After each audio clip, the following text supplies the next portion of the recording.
Sobat Teratai, bagaimana cara meningkatkan peluang hamil dengan bayi tabung? Simak video ini.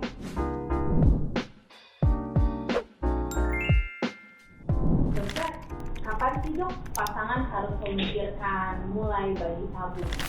Nah, ini langsung kepada bayi tabung ya.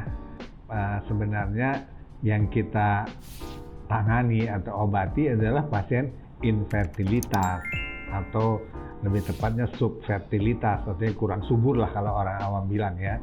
Dan itu tidak semuanya diakhiri dengan bayi tabung.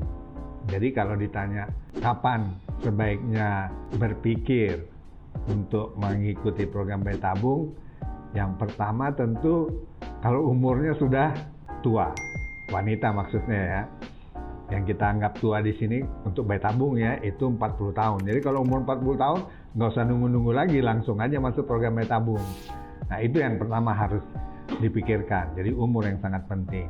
Nah, faktor kedua yang harus dipikirkan, kalau memang dari pemeriksaan sebelumnya, karena ini masalah infertilitas ya, memang ditemukan bahwa tidak mungkin terjadi pertemuan antara sel sperma dari suami tentunya dengan sel telur dari istri di organ reproduksi istri, yaitu di saluran telur. Kalau dari pemeriksaan memang tidak mungkin terjadi pertemuan, maka yang dipikirkan harus bayi tabung untuk mempertemukan sel sperma sama sel telur. Misalnya saluran telurnya tertutup atau spermanya terlalu sedikit, nah itu harus berpikir bayi tabung. Mungkin itu kira-kira. Dokter, bayi tabung itu menjamin sapi punya anak nggak sih? Nah, bayi tabung ini kan istilah umum ya, tapi sebenarnya namanya in vitro fertilization. Artinya program bayi tabung itu membantu mempertemukan sel sperma dengan sel telur di luar tubuh istri ya, ibu ya, yaitu di laboratorium supaya bisa terbentuk embrio. Nah, embrio ini tentu perlu ditumbuhkan dulu di luar, baru dimasukkan kembali ke dalam rahim istri.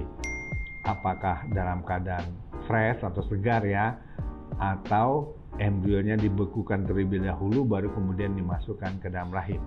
Sebenarnya proses bayi tabung itu seperti itu, sehingga memperbesar peluang terjadinya kehamilan. Nah, artinya hamil saja belum tentu terjadi, hanya peluangnya lebih besar terjadinya dibandingkan kondisi sebelum dilakukan bayi tabung.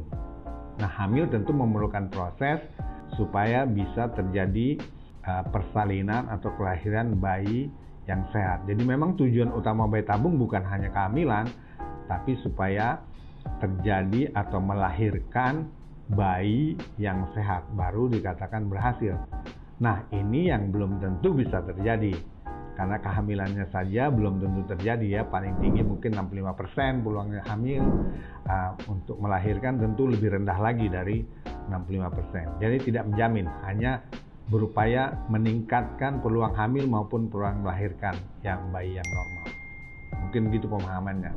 Dokter, kalau bayi tabung sudah gagal beberapa kali, apa sih dok yang harus dilakukan supaya kita siapkan mungkin untuk program berikutnya kita bisa lebih siap lagi dok?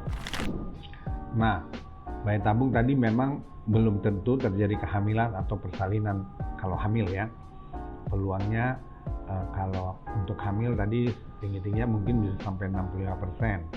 Tapi kalau gagal berulang, nah apa yang dimaksud gagal berulang dari bayi tabung? Karena gagal di bayi tabung itu macam-macam ya. Gagal dari pertumbuhan sel telurnya misalnya tidak tumbuh, atau telur tumbuh sudah matang diambil tidak dapat sel telur, itu juga gagal. Atau sudah dapat sel telur dipertemukan sama sperma tidak terjadi pembuahan atau fertilisasi, itu juga gagal. Atau sudah terdapat embrio dimasukkan ke rahim tidak terjadi kehamilan, nah itu juga gagal. Tapi umumnya yang dianggap gagal adalah kalau seluruh proses sudah dijalankan tetapi kehamilan tidak terjadi. Nah itu yang umumnya dianggap kegagalan. Kita anggap gagal berulang kalau sudah pernah dimasukkan atau ditransfer embrio ke dalam rahimnya 3 embrio atau lebih. Kualitas harus ditingkatkan seperti memberikan terapi adjuvan, nutrisi yang bagus, kontrol berat badan. Nah, itu semuanya bisa kita lakukan.